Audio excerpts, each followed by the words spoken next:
وسوسہ تو ایک طرف رہ گیا، اگر وہاں شیطان بھی آئے تو ٹک نہیں سکتا، تو بھاگ جاتا ہے، وہ تو بھاگ جاتا ہے، شیطان بھاگ جاتا ہے۔ حضرت سیدنا غوث اعظم رضی اللہ تعالیٰ عنہ کے پاس آیا تھا، شیطان حضور غوث پاک کے پاس آیا تھا، آتا ہے پر اللہ والوں کے پاس ٹکتا نہیں، آ جاتا ہے ٹکتا نہیں۔ حضور غوث اعظم رضی اللہ تعالیٰ عنہ نے 40 سال اللہ کی عبادت کی، 40 سال۔ یہاں بھی لوگ بڑے پریشان ہو جاتے ہیں، کیسے جی کیسے کر لی؟ تو میں نے کہا قرآن پڑھو، والذین یبیتون لربہم سجدا وقیاما، وہ راتیں گزار دیتے ہیں اپنے رب کے لیے سجدہ کرتے اور قیام کرتے۔ تو یہ قرآن کی نص نے جب بیان کر دیا، تجھے کیسے شک ہو گیا؟ قرآن کی نص بیان کر رہی ہے کہ اللہ کے کچھ بندے راتیں سجدے اور قیام میں گزار دیتے۔ حضور غوث اعظم نے 40 سال عشاء کے وضو سے فجر کی نماز ادا فرمائی۔ تو ایک دن آسمان پہ نا ایک چھوٹا سا بادل کا ٹکڑا آیا، معاذ اللہ ثم معاذ اللہ، وہ کہنے لگا عبد القادر میں تیرا رب ہوں۔ اس کے اندر سے آواز آئی، میں تیرا رب ہوں، تو نے بڑی عبادت کر لی، اب تو بے شک پڑھ بے شک نہ پڑھ۔ کئی ملنگوں کو معاف نہیں ہو گئی معاذ اللہ کہ بے شک پڑھ بے شک نہ پڑھ، عام اجازت ہے۔ تو حضور غوث اعظم رضی اللہ تعالیٰ عنہ فرمانے لگے اعوذ باللہ من الشیطان الرجیم۔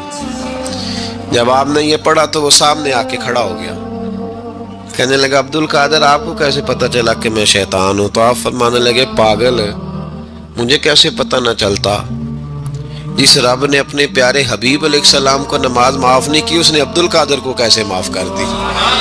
جب حضور کے لیے یہ حکم نہیں آیا کہ محبوب چاہے پڑھو چاہے نہ پڑھو، وہاں تو حکم آیا کہ محبوب تہجد بھی پڑھو، وَمِنَ اللَّيْلِ فَتَہَجَّدْ بِهِ نَافِلَةً لَكَ، نفع دے گی آپ کو، تہجد بھی پڑھے۔ تو ان کے لیے جب یہ حکم نہیں تو میرے لیے کیسے آ گیا؟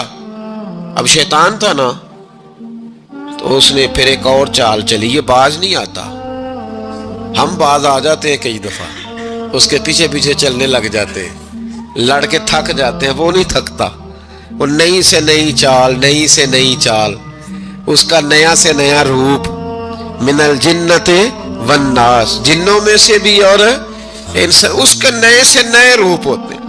اس نے ایک نیا روپ دھار لیا، کہنے لگا عبد القادر 300 ولی میں نے اسی طرح گمراہ کیے، آپ چونکہ عالم تھے تو آپ کے علم نے آپ کو بچا لیا۔ تو غوث اعظم فرمانے لگے نئے روپ سے آئے ہو؟ کہنے لگا 300 میں نے گمراہ کیے، یہ تو آپ عالم تھے تو بچ گئے، آپ جانتے تھے تو بچ گئے، میں نے 300 گمراہ کیے۔ تو حضور غوث اعظم فرمانے لگے پھر گمراہ کرنے لگے ہو نیا روپ دھار کے؟ مجھے میرے علم نے نہیں بچایا، مجھے اللہ کے فضل نے بچایا ہے۔ کئی عالم بھی تو گمراہ ہو جاتے ہیں نا، مجھے میرے علم نے نہیں بچایا، مجھے میرے اللہ کے فضل نے بچایا ہے۔ میرے بھائی، میرے عزیز طریقت کے مسافروں، یاد رکھو، سمجھ لو اس بات کو کہ وسوسہ آتا ہے۔ وسوسہ، دو قسم کے مہمان آتے ہیں، دو قسم کے مہمان۔ ایک مہمان وہ آتا ہے جو آتا ہے تو بندہ توجہ نہیں کرتا، وہ خود کہتا ہے اس نے نہیں میری طرف توجہ کی، وہ مہمان چلا جاتا ہے، پتہ نا آپ کو۔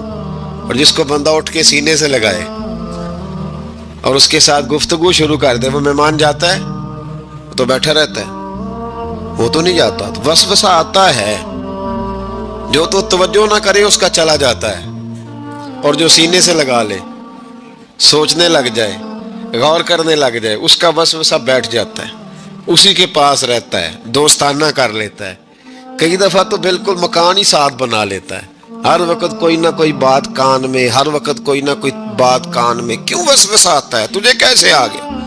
جس کا یقین کامل ہو اسے وسوسہ کیسے آئے؟ جس کی توجہ سیدھی ہو اسے وسوسہ نہ چھڑ یار دا بوہا، نہیں تے ہو جاویں گا روگی۔ جیڑی بکری اجڑوں وچھڑی او بگیاڑا جوگی۔ یہ تو بھئی تو اگر اندر رہتا، صحبت کے اندر رہتا، چھتری کے نیچے رہتا، تو پھر وسوسہ تجھے کیسے وسوسہ کس طرح تیرے پاس آیا؟ وسوسہ اس کے پاس آتا ہے جو وسوسے کی جانب توجہ کرتا ہے۔ بہت زیادہ لوگوں کو بدگمانی ہونے لگی ہے، بہت زیادہ وسوسے آنے لگے ہیں، بہت زیادہ خیال ہونے لگا ہے، بہت زیادہ توجہ ہونے لگی ہے، بڑی لوگوں کا معیار اس طرف جائیں. ہر چوتھا آدمی آ کے کہتا ہے برے خیالات آتے. کیوں بھائی برے خیالات آتے ہیں؟ کیسے آ گئے؟ ہمارا تو دل ہی ایک ہے اور دل میں یار بھی ایک ہے. دوسرے کے لیے جگہ ہی کوئی نہیں تو وسوسہ کیسے آئے گا؟ ہم تو اس کے دیدار سے ہی آج تک فارغ نہیں ہوئے تو غیر کی طرف دیکھ کیسے لیا؟ یہ کیسے ہو گیا؟ ممکن کیسے ہوا؟ اپنے آپ کو سمیٹیں، ان وسوسوں سے اپنے آپ کو بچائیں، ان پر قطعی طور پر کوئی توجہ نہ دیں. اور اگر کبھی آ بھی جائے تو میں نے کہا ہے کہ اس کو سینے سے لگانے کی ضرورت، اس کو جھٹک دیں، بات ختم ہو گئی. آ جاتا ہے وسوسہ، بڑوں کو آ جاتا ہے وسوسے، آیا کرتے ہیں، آیا ضرور کرتے ہیں. لیکن جو لوگ قابل ہوتے ہیں، جن کا ایمان مضبوط ہوتا ہے، جن کا تیقن مضبوط ہوتا ہے، ان لوگوں کے پاس وسوسے ہمیشہ رہتے نہیں. ایک اہم بات اصلاح کی جو سمجھنی بڑی ضروری ہے، آپ کے لیے بڑی ضروری ہے. آپ نے یہ غور کرنا ہے کہ وسوسہ آتا کہاں سے ہے. کوئی نہیں سمجھ آئی آپ کو میری بات کی؟ نہیں آئی ہوتی تو آپ بڑی دور پہنچ چکے ہوتے. سردی بڑی زیادہ تھی کمرے میں، تو کہیں سے ہوا آ رہی تھی ٹھنڈی، تو اب ٹھنڈ بڑی لگ رہی تھی تو بندے نے فوراً اٹھ کے بھلا کیا کرنا ہوتا ہے؟ نہیں وہ پتہ نہیں کتوں آ رہی، باری دی تو ابھی گالی ہے نا جی. اگر تو کھڑکی سے آ رہی ہے تو کس کو بند کریں گے؟ اور اگر دروازے سے آ رہی ہے تو جی، اور اگر چھوٹے بچے نے پنکھا چلا دیا تو جی، چل پنکھا رہا ہے بندہ سارا دن دروازہ بند کرتا رہے. سمجھنا ہے آپ نے بات کو. آپ نے اس دروازے کو بند کرنا ہے جہاں سے وسوسہ. حضور غوث پاک کو اللہ نے بڑا اعزاز دیا، بڑی کرامات دی. آپ فرمایا کرتے تھے میں نے 40 سال اپنے رب کو راضی کیا ہے مصلی پہ بیٹھ کے. تو میرے مالک نے پھر پوچھا ہے کہ عبد القادر کچھ مانگ لے، کوئی بات کر لے.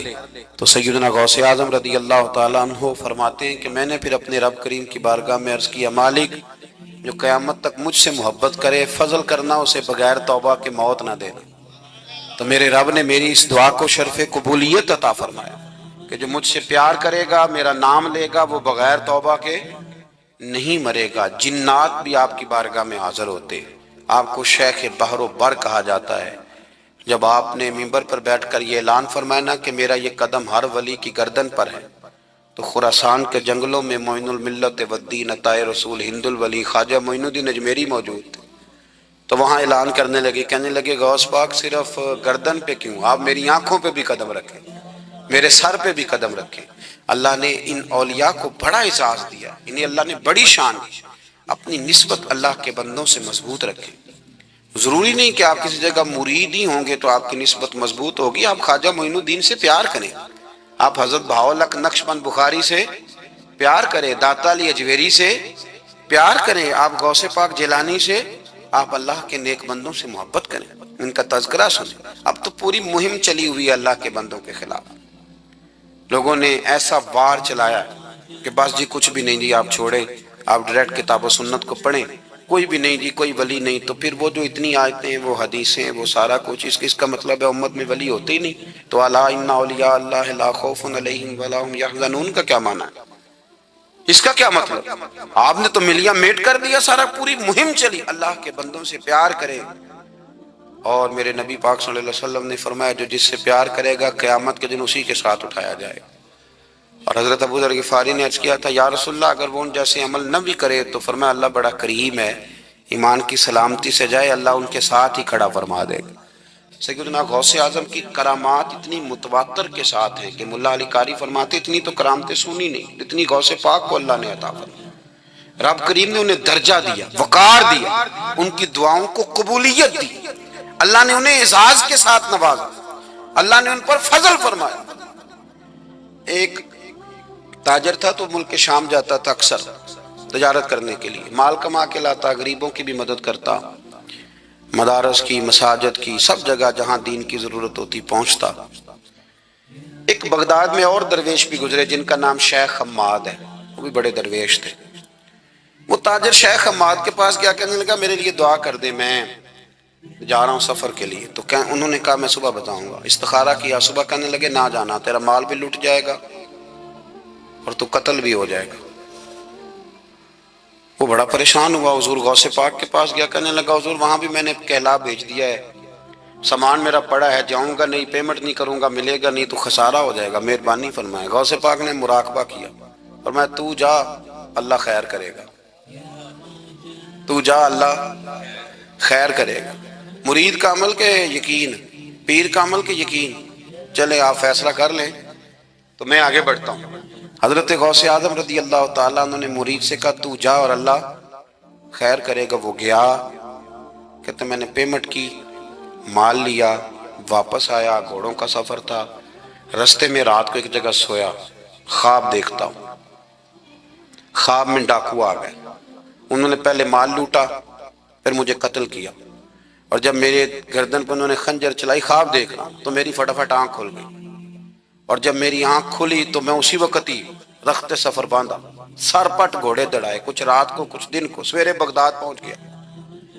کہتے خیال تھا کہ پہلے غوث پاک کے پاس جاؤں گا، لیکن پہلے شیخ حماد سے ملاقات ہو گئی، میرا چہرہ دیکھا، پریشان تو دیکھ کے مسکرائے، فرمانے لگے بھی تیرا پیر بڑا شاندار ہے، تیرا پیر بڑا شاندار ہے، وہ کام جو حقیقت میں ہونا تھا نا، حقیقت میں انہوں نے دعا کی ہے تو رب کریم نے اسے خواب بنا دیا ہے، ان کی دعا کی برکت سے اللہ نے اسے۔ اب میں بات مضبوط کرنا چاہتا ہوں تو میں ایک حدیث پاک بھی پڑھ دوں۔ لوگ کہیں گے جی مرنے والا بھی بچ جاتا ہے، عمر بھی بڑھ جاتی ہے، مشکات کی حدیث ہے، ترمذی میں بھی موجود ہے، نبی پاک صلی اللہ علیہ وسلم نے فرمایا ہے اگر تم چاہتے ہو رزق بھی بڑھ جائے، عمر بھی لمبی ہو جائے، تو اپنے رشتہ داروں سے اچھا سلوک کرو۔ اس کا مطلب ہے کہ عمر بڑھ جاتی ہے، موت کچھ وقت کے لیے ٹل بھی جاتی ہے۔ حضور غوث پاک رضی اللہ تعالیٰ عنہ نے نا نبی پاک صلی اللہ علیہ وسلم کی اتباع میں وقت گزارا ہے۔ کچھ بندے اللہ کے بڑے خاص ہوتے ہیں، حضور غوث پاک رضی اللہ تعالیٰ عنہ کو اللہ نے اعزاز عطا فرمایا، شان عطا فرمائی کہ غوث اعظم درمیان اولیاء، جو محمد درمیان انبیاء، اس طرح نبیوں میں رسول کریم کا مقام ہے نا، اس طرح ولیوں میں غوث پاک جیلانی کا مقام ہے۔ حضور غوث پاک رضی اللہ تعالیٰ عنہ کو اللہ نے کئی اعزازات دیے، سب سے بڑی بات یہ کہ اللہ نے انہیں کرامات عطا کی۔ کرامت دین کا پورا ایک حصہ ہے۔ ہمارے ہاں نا لوگ کہتے ہیں اخلاق بیان کریں، جی وہ کہتے کیا تھے، کرامت کیا ہوتی؟ بھئی کرامت تو قرآن پاک نے بیان فرمائی۔ آصف بن برخیا جناب بلقیس کا، ملکہ بلقیس کا تخت لائے تھے، یہ اللہ نے کیوں آیت نازل کی قرآن پاک میں؟ وہ قصہ کہانی ہے کہ وہ جی تخت لائیں، یہ کیوں بیان کی؟ اور تخت آیا کس طرح آیا؟ انہوں نے کہا کہ آنکھ جھپکنے سے پہلے آ جائے گا، پھر آیا کہ نہیں آیا؟ ان سے پوچھا یہ کیسے آیا؟ کہنے لگے ھذا من فضل ربی۔ او سنگیو، صرف حضرت سلیمان علیہ السلام کا امتی تخت لا سکتا ہے، نبی پاک کا غلام نہیں لا سکتا؟ یار آپ نے کرامت کا انکار کر کے اپنے آپ کو کمزور کر لیا، اور نہیں جی نہیں یہ کیسے ہو، کیا مطلب ہے اس کا؟ آپ سورہ نمل روز پڑھیں اور جناب سلیمان علیہ السلام کے امتی کی شان بیان کرے کہ وہ آنکھ جھپکنے سے پہلے 80 گز اونچا، 80 گز چوڑا، 80 من وزنی تخت آنکھ جھپکنے سے پہلے لے آئے، کسی بندے کا ایمان خراب نہیں ہوتا۔ اور میرے غوث پاک جیلانی، یہ وہ بندے ہیں جن کے بارے میں نبی پاک نے فرمایا کہ میری امت کے علماء بنی اسرائیل کے نبیوں کی طرح ہیں، امتیوں کی طرح نہیں۔ کن کی طرح؟ نبیوں کی طرح، نبیوں کی طرح۔ حضرت غوث پاک رضی اللہ تعالیٰ عنہ، ہم کو ملانگ لوگ نہیں ہیں الحمدللہ تعالیٰ، ہم تو غوث پاک کی کرامت بھی مانتے ہیں پر قرآن و سنت کی اینک لگا کے مانتے ہیں، یہ میری بات سمجھ لیں۔ حضرت غوث پاک رضی اللہ تعالیٰ عنہ طالب علموں کو سبق پڑھا رہے تھے، تو سبق پڑھاتے پڑھاتے نا ہاتھ آگے بڑھایا تو اچانک ہاتھ واپس آیا تو گیلا ہو گیا تھا سارا۔ تو شاگرد بھی بڑے سیانے ہوتے ہیں، انہوں نے سبق چھوڑ دیا، استاد جی کے گیلے بازو کو دیکھنا شروع کیا، حضور یہ کیا ہے؟ تو غوث پاک بھی غوث پاک تھے، ہر بندے کا ہاضمہ اتنا اچھا نہیں ہوتا کہ اس کو ہر بات ہضم ہو جائے، کئیوں کو بد ہضمی بھی بڑی سخت ہوتی ہے، کھٹے کھٹے ڈکار آتے ہیں بات سن کے، کانوں سے دھواں بھی نکلتے ہیں کئی دفعہ۔ تو انہوں نے پوچھ لیا فٹافٹ کہ حضور یہ کیا ہوا؟ تو غوث پاک کو پتا تھا کہ سب کا ہاضمہ ٹھیک ہے. میاں صاحب نے بھی کہا تھا خاصان دی گلامہ آگے نہیں مناسب کرنی. اگلا شعر میں نہیں یہ پڑھنا کیونکہ زیادہ ڈاڈ ہے تو میں ادھر ہی رہتا ہوں. اتنا ہی کافی ہے کہ خاصان دی گلامہ آگے نہیں مناسب کرنی. انہوں نے کہا حضور یہ کیا ہے؟ تو آپ فرمانے لگے تمہارے والی بات نہیں. اللہ اکبر. ابھی سبق پورا ہو رہا تھا تو بندے دوڑے دوڑے آ گئے اور انہوں نے نعرے لگانے شروع یا غوث یا غوث یا غوث. لوگ کہتے ہیں غوث پاک سے ملتا نہیں. میں کہ ٹھیک ہے انہوں نہیں نہ ملیا. جنہوں ملیا اس تے رولا پانا نہ بڑا ملیا ہے بڑا ملیا ہے بڑا ملیا. اپنا اپنا معاملہ نا. کسی نے کہا حضور کچھ نہیں دیتے تو کسی نے کہا میرے کریم سے گر قطرہ کسی نے مانگا. دریا بہا دیے در بے بہا دیے. جس کو ملا ہے وہ تو شور کرے گا. تو تھوڑی دیر کے بعد ہی بندے پہنچ گئے. انہوں نے آ کے یا غوث کے نعرے بھی لگائے. وہ مچلے بھی وہ روئے بھی وہ قدم بھی چومے. اپنے مقدر پہ ناز بھی کیا. شکر ہے اللہ کا اللہ نے ہمیں آپ کا غلام بنایا. شکر ہے. تو طالب علموں نے پوچھا ہوا کیا؟ کہنے لگے کشتی میں بیٹھے تھے تو ڈوبنے لگی تھی. تو ہم نے کہا کہ ہم تو غوث پاک کے ماننے والے ہیں. تو پھر حضور غوث اعظم کا دست مبارک نمودار ہوا ہے اور کشتی کو پکڑ کے کنارے لگا دیا ہے. کشتی کو پکڑ کے کنارے لگا دیا ہے. ایک قریب کہنے لگا یہ کیسے ہو سکتا ہے؟ تو دوسرا اس کی کمر پہ تھپکے دے کے کہنے لگا ویسے ہی ہو سکتا ہے جیسے آصف بن برقیہ کے ساتھ ہوا تھا. بالکل ویسے ہی ہو سکتا ہے. سیدنا غوث اعظم کی کرامات اتنی متواتر کے ساتھ ہیں کہ ملا علی قاری فرماتے اتنی تو کرامتیں سنی نہیں اتنی غوث پاک کو اللہ نے عطا فرمائی. رب کریم نے انہیں درجہ دیا وقار دیا. ان کی دعاؤں کو قبولیت دی. اللہ نے انہیں اعزاز کے ساتھ نوازا. اللہ نے ان پر فضل فرمایا. غوث پاک نے نا 100 گھوڑے ملا علی قاری نے لکھا 100 گھوڑے غوث پاک نے اکٹھے خرید لیے. خریدے بھی ذرا عربی نسل کے. ترجمہ کرا اج دا کی بندا ہے اس گل دا؟ یعنی 1.25 کروڑ والی پجارو تے وہ بھی 100. بڑی مشکل میں نہیں آ جاتے دیکھنے والے. 200 مولوی صاحب دا کی کام ہے اینیاں گڈیاں کٹھیاں کوئی گل. تو غوث پاک نے 100 گھوڑے کٹھے ہی. یہاں ایک روایت ہے کہ 50 گھوڑے عربی نسل کے مہنگے. اس دور میں وہی عربی نسل کے گھوڑے کمانا وہی تھا جو آج آپ کے یہاں نا لینڈ کروزر کمانا ہے. ایک غوث پاک کا مرید تھا تو ایک شخص سے کہنے لگا چل میں تجھے اپنے پیر صاحب سے ملا کے لاؤں. ملا علی قاری نے اس کو لکھا ہے. تو وہ کہنے لگے میں نہیں جاتا پیروں کے پاس. اس نے کہا چل تو صحیح. وہ لے آیا. پہلے دن داخل ہوئے تو غوث پاک کے استبل میں 50 گھوڑے بندے ہوئے. پہلا ہی شکوا. کہنے لگا یار غصہ نہ کرنا. یہی ہوتی ہے نا باتیں. اسٹائل بھی یہی ہوتی. غصہ نہ کرنا. ویسے ایک گھوڑے سے بھی کام چل ہی سکتا ہے. آپ کو پتہ ہے نا بڑا بڑا لوگوں کو یاد آتا ہے غریبوں کی بچیاں اور فلانی شے اور غریب اور یہ بڑی بڑی چیزیں یاد آ. اس کو بھی یاد آ گئی. غصہ نہ کرنا. میں اب اس بیچارے کے پاس جواب بھی کوئی نہیں تھا کہ حضرت صاحب بات تو ٹھیک ہی ہے لیکن جب آپ کسی کے ہاتھ پہ بیعت کر لیتے ہیں نا پھر آپ کا ان کہانیوں میں الجھنا بنتا نہیں. پھر آج یہ تو باتیں پہلے کی تھی نا. سوچتے پہلے تو بات ہو گئی. اب تو عمل کرنا ہے. تو ہوتے ہیں کچھ کچے بندے بھی بیچارے جو ساری زندگی سیدھے سیدھے ہونے میں ٹائم گزار دیتے ہیں اور جب تک پکے ہوتے ہیں تب تک کام ہی کھرا ختم ہو جاتا ہے. غوث پاک کا وہ مرید کہنے لگا یار بات تو تیری ٹھیک ہے پر چلو میں پتہ کروں گا 50 کیوں ہیں. آئے ملے لیکن وہ روز تنگ کرتا وہ بندہ. پھر پوچھا پیر صاحب سے 50 گھوڑے کیوں رکھے ہیں. پھر پوچھا پیر صاحب سے. یہ اس شخص نے لکھا ہے جنہوں نے مشکات کی شرح بھی لکھی ہے. میں صوفی درویش کی بات نہیں کر رہا ایک محدث کی بات کر رہا ہوں جنہوں نے بات لکھی ہے. فرمانے لگے وہی بندہ اعتراض کرنے والا بیمار ہو گیا. جگر میں کوئی ایسی تکلیف ہوئی کہ بغداد کے سب سے بڑے طبیب نے کہا کہ تیرا علاج صرف ایک صورت میں ممکن ہے کہ عربی نسل کا گھوڑا ہو اسے ذبح کریں گے اس کا جگر نکالیں گے وہ تجھے کھلائیں گے دوائی میں اور 50 گھوڑے ہوں گے تو ٹھیک ہوگا. اب مسئلہ جب یہاں تک پہنچ گیا تو مرتا کیا نہ کرتا. پھر اپنے اسنگی سے کہنے لگا چل پیر صاحب کے پاس. اس نے کہا میں نہیں ہوں جانا. اس نے کہا نہیں تیری مہربانی تو کوئی کسی اور چیز پہ بھی تو اللہ کا واسطہ. وہ مانیں گے ہی نہیں. اس نے کہا پیر پکڑوں گا میں منت کروں گا میں خدا رسول کے واسطے دوں ایک دفعہ چل ورنہ مر جاؤں گا. مرنے والا بندہ کیا کرے جب موت سامنے نظر آئے تو گیا غوث پاک کے پاس اور کہتا ہے سارے رستے سوچتا گیا کہ پیروں پہ سر رکھوں گا، پگڑی اتاروں گا، یہ کروں گا، منت کروں گا، ماں کی بات سناؤں گا، اپنی بہنوں کا واسطہ دوں گا، بڑا کچھ کروں گا حضور اس کے صدقے مان جائیں، چھوٹے بچوں کی بات سن، سارے رستے تیاری کرتا گیا.